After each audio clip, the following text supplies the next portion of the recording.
안녕하십니까. 반갑습니다. 취업 전문가 윤종혁입니다. 자, 오늘은 이제 자원관리 능력 대표 기출 유형인데요. 자, 대표 기출 유형은 여러분들이 유형만 파악하시는 겁니다. 그러니까 이 문제들을 가지고 이런 똑같은 문제가 나온다라는 것이 아니라 이런 문제 유형들이 나온다라고 이렇게 생각을 하시면 돼요.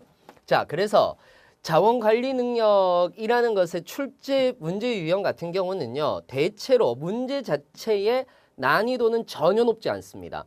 그러니까 문제가 길어요. 문제가 긴데 문제 자체의 난이도는 높지 않아요. 그렇다라는 것은 어떤 것들을 얘기를 하는 거냐면은 어떻게 읽는지가 대단히 중요하다라는 겁니다. 어떻게 읽는지, 즉 무엇부터 읽는지가 대단히 중요한 거고요.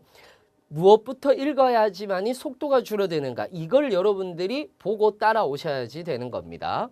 자, 그래서 자원관리 능력은요, 시간, 예산, 물적, 인적 자원에 대한 얘기가 나오는 거예요. 즉 시간이라든지 예산 같은 경우는 계산 문제가 나오기도 합니다.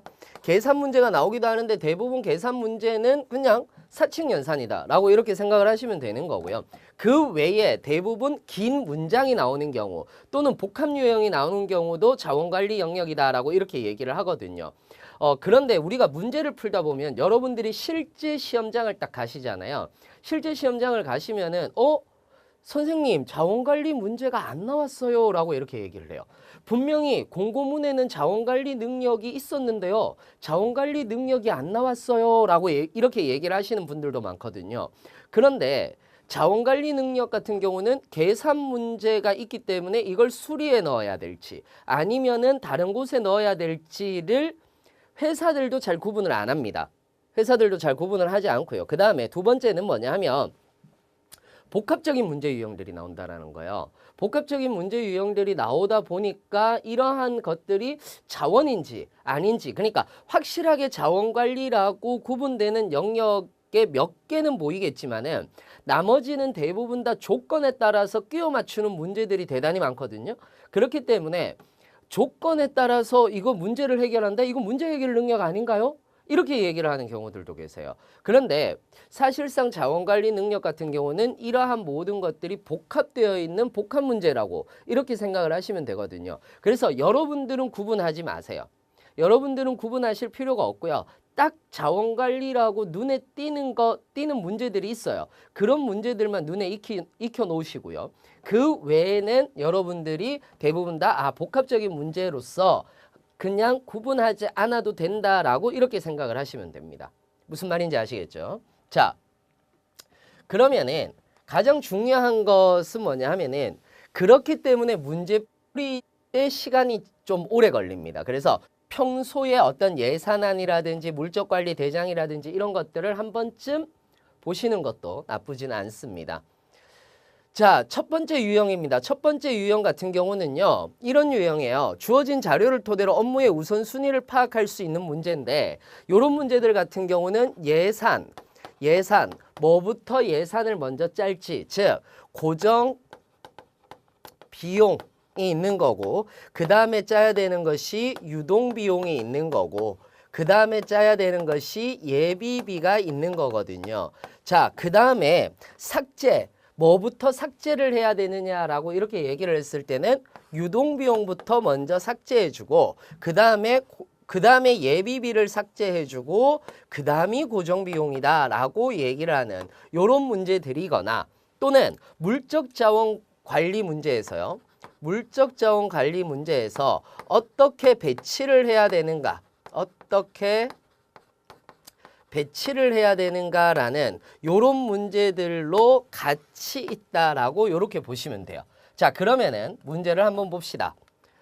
귀하는 워크숍 예산을 산정하고 집행하는 업무를 맡았다. 다음 기획안을 보고 예산안을 만들려고 할 때, 자, 그래서 여러분들이 어디에 주목하셔야 되느냐면 예산안이다 이렇게 얘기를 하거든요. 그럼 예산안이다 라고 얘기를 하면은 여러분들 머릿속에서는 두 개가 나와야 돼요. 하나는 계산 문제일 것이다, 또는 하나는 고정비용이나 또는 유동비용이나 아니면 예비비를 책정하는 문제이거나 예비비를 책정하는 문제이거나 또는 삭감하는 문제가 될 것이다. 요 둘 중에 하나일 것이다 라고 여러분들이 보시면 되는 거죠. 자, 그 다음에 먼저 고려해야 할 사항으로 가장 적절한 것은 이라고 얘기를 했습니다. 먼저 고려해야 된다라고 얘기를 했으니까 계산 문제는 아닐 것 같아요. 그러면은 고정비용이냐 유동비용이냐 예비비에 대한 책정이냐 삭감이냐에 대한 요 문제가 나올 수 있겠네요. 자, 그러면은 땡땡 주식회사 워크숍 기획안입니다. 목적 2016년 상하반기를 돌아보고 문제점을 진단함과 동시에 문제 해결 방법을 모색하고 2017년 상반기 사업계획을 발표하는 장을 만들므로써 조직의 화학과 발전을 유도한다 라고 이렇게 얘기를 했고요. 행사 개요, 개요는 보실 필요는 있어요. 행사 개요에서 날짜 반드시 먼저 체크해 두시고요. 날짜는 반드시 체크해 두시고 인원 체크해 두세요. 인원이 나오지 않으면요 예산은 절대 나올 수가 없거든요. 그래서 날짜와 인원 먼저 체크를 해 두시면 될 것 같습니다. 자, 그 다음에 프로그램 진행 내용은 굳이 안 보셔도 됩니다. 지금 문제에서 필요하면 보면 돼요. 문제에서 필요하면 보면 돼요. 행사 개요는 반드시 봐야 됩니다. 자, 1번 워크숍을 진행하다 보면 어떤 일이 생길지 알 수 없으므로 기타 예비비를 가장 먼저 확보하도록 한다. 예비비 언제 합니까? 가장 마지막에 하는 거죠. 가장 마지막에 하는 겁니다. 자, 그 다음에 기념품을 증정해야 하므로 기념품비를 가장 먼저, 이건 유동비용이에요. 유동비용입니다. 그러니까 두 번째인 거죠. 워크숍의 주요 목적이 조직 화합의 장을 만드는 것이므로 레크레이션 시간에 나눠줄 다과 구입 비용, 이것도 유동비용이죠. 유동비용이죠. 연수원까지 이동할 때 드는 교통비와 식사비가 가장 큰 고정비용이므로 이에 대한 비용을 우선 책정한다. 고정비용부터 우선 책정한다 라고 얘기를 하는 게 맞는 내용입니다. 그래서 답은 4번이 되겠네요. 자, 이런 식으로 여러분들 아주 가볍게 푸시면 됩니다. 자, 한번 넘어가 볼까요? 이제 넘어가 보겠습니다. 주어진 자료를 분석하여 자원의 양을 계산하는 문제입니다. 계산 문제도 가끔씩 나오는데 더하기 빼기 문제이기 때문에요. 여러분들이 크게 걱정할 필요는 없습니다. 그러나 여러분들이 주의하셔야 될 사항이 있네요. 주의사항. 반드시 여러분들이 계산 다 해놓고 틀리시거든요. 왜 틀리시느냐? 일단 첫 번째, VAT가 포함되는지 포함되지 않는지를 봐야 되는 거고, 그 다음에 할인율, VAT 같은 경우는 10%죠. 10%가 포함되는지 포함되지 않는지를 보셔야 되는 거고, 그 다음에 할인율, 할인이 얼마만큼 들어가는지도 확인하셔야 돼요. 그러니까 계산을 할 때는 대부분 VAT 포함되는가 포함되지 않는가, 그리고 할인을 하는가 안 하는가, 그 다음에 왕복인가 또는 편도인가, 왕복인가 편도인가 라는 것도 여러분들이 반드시 보셔야 된다라는 겁니다. 자, 그러면은 한번 보도록 하겠습니다. 귀하의 부서는 11월 출장비를 산정하여 보고하는 업무를 맡았다.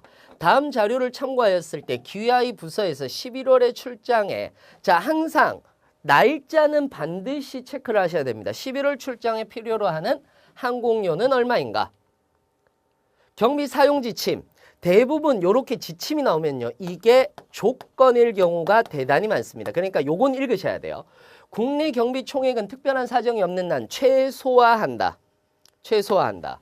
대규모 국제 행사 참석 등으로 불가피한 증액 요소가 있을 경우 상대적으로 우선순위가 낮은 해외 출장은 감축하도록 하며, 불가피한 추가 요소는 예산 편성 과정에서 협의하여 조정한다. 모든 예산은 왕복으로 계산한다. 왕복으로 계산한다. 최소화하고 왕복 계산이다. 이렇게 돼 있네요. 자, 그러면은 봅시다. 이건 그냥 눈으로 보고 넘어가시면 돼요. 넘어가시고 조건 단체 5인 이상 요것만 보시면 돼요. 오케이. 4, 4분기 주요 출장 일정입니다. 11월 달이죠. 11월 달은 어디입니까? 홍수옥 팀장 총 출장 임명 2명 암스테르담이네요. 학회 참석한다고. 그러면 암스테르담만 계산하면 되는 거예요. 그럼 암스테르담 보겠습니다. 암스테르담. 비행 경비를 최소화한다라고 얘기했으니까 이코노미 타고 가는 겁니다. 200만 원 정도 드는 거고요. 왕복운임입니다. 왕복운임. 그러니까 200만 원의 왕복운임이다. 그 다음에 할인율 반드시 보셔야 됩니다. 2명이니까 5인 이상이 아니죠. 단체가 아니니까 개인으로 하는 겁니다. 그럼 2명이니까 200만 원이니까 400만 원에다가 할인율이 20%입니다. 곱하기 20% 하면은요. 80만 원을 빼주는 거죠. 40만 원에 20%는 80만 원이잖아요. 그러면은 320만 원이 나오겠네요. 320만 원이 나오겠네요. 그러면은 답은 1번이 되겠다. 답은 1번이 되겠다. 요렇게 1번이 된다. 물론 지금 이거는 아주 기초 단계라서 되게 쉽게 풀리는 건데요. 나중에 가면은 이제 뭐 한 자리, 두 자리 수까지 나오니까 이런 것들만 좀 조심해 주시면은 큰 무리가 없을 것 같습니다.